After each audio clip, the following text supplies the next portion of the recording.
අයිබෝවන් යාළුවනේ කොහොමද ඉතින් ඔයාලට හැමෝටම සුබ දවසක් ඉතින් විශ්ම පුවත් YouTube channel එකෙන් අද අපි ගෙන එන්නේ එක්තරා YouTube නාලිකාවකට සම්බන්ධ වෙලා දුෂේනි මියුරංගි දැක්වූ අදහස් පිළිබඳව විචාරාත්මකවරිය දුෂේනි මේ දවස්වල ඔබ මොකද කරන්නේ යනුවෙන් ඇසුවාම ඇය පිළිතුරු දුන්නේ මේ දවස්වල විවේක සුවයෙන් ඉන්නවා අධ්‍යක්ෂකවරු මට ලොකු විවේකයක් දුන්නා යනුවෙන් ඒකම ඇය ප්‍රකාශ කළේ මං කාටවත් චෝදනා කරන්නේ නැහැ කාගෙනවත් වැරැද්දක් කියන්නේ නැහැ හැබැයි ප්‍රේක්ෂකයෝ වෙනුවෙන් ඇත්ත කියන්න ඕන දුෂේනි වැඩිදුරටත් සඳහන් කළේ මා නාට්‍යයෙන් කැමැත්තෙන් ඉවත් උනේ නැහැ මාව ඉවත් කළා මම දන්නවා මායාවී ටෙලිනාට්‍යයේ හිතෂි චරිතයට ප්‍රේක්ෂකයෝ කෙතරම් ආදරය කළාද කියලා මේ සිදුවීම නිසා මම ගොඩක් මානසිකව වැටුණා මට අම්මයි තාත්තයි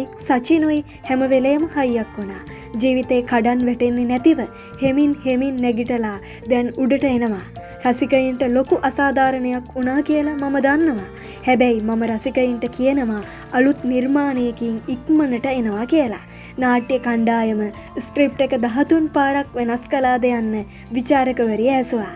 ඒ සම්බන්ධයෙන් දුෂේනි මෙසේ කියා සිටියා. සැබවින්ම ස්ක්‍රිප්ට් එක 13 පාරක් වෙනස් කළාද කියලා මම දන්නේ නැහැ.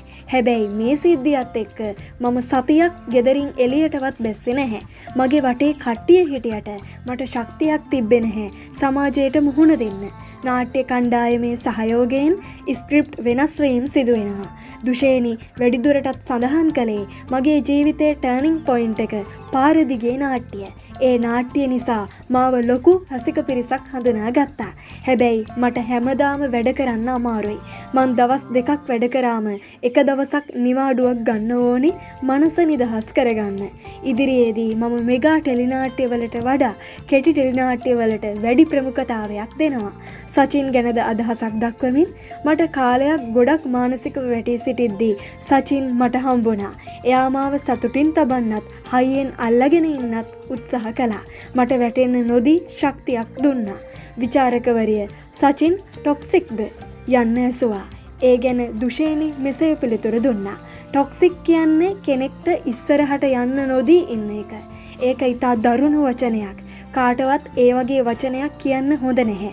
සචින් මගේ එහා පැත්තෙන් ඉඳලා මට ශක්තියක් වෙනවා. එතකොට ඇයි යා ටොක්සික් කියන්නේ? මම ආදරය කරන අයට මුකුත් කියන්න එපා. මට දුකයි. මෙලෙස පැයකට වැඩි කාලයක් දුෂේනි අදහස් දක්වා තිබුණා. විශ්ම පුවත් නාලිකාව වෙනුවෙන් අපි දුෂේනිට සුබ පතනවා. කටකතාවලට මානසිකව වැටෙන්නේ නැතිව ඉදිරියට යන්න. ඔබ සමග ලොකු ප්‍රේක්ෂක පිරිසක් ඉන්නවා. ඉක්මනට හොඳ නිර්මාණයකින් නැවත හමු වෙන්න. සුබ දවසක් ඉතින් ඔයාලා හැමෝටම විශ්ම පුවත් නාලිකාව මතක ඇතුව සබ්ස්ක්‍රයිබ් කරන්න. අපගේ නවතම වීඩියෝ බලන්න. ස්තුතියි.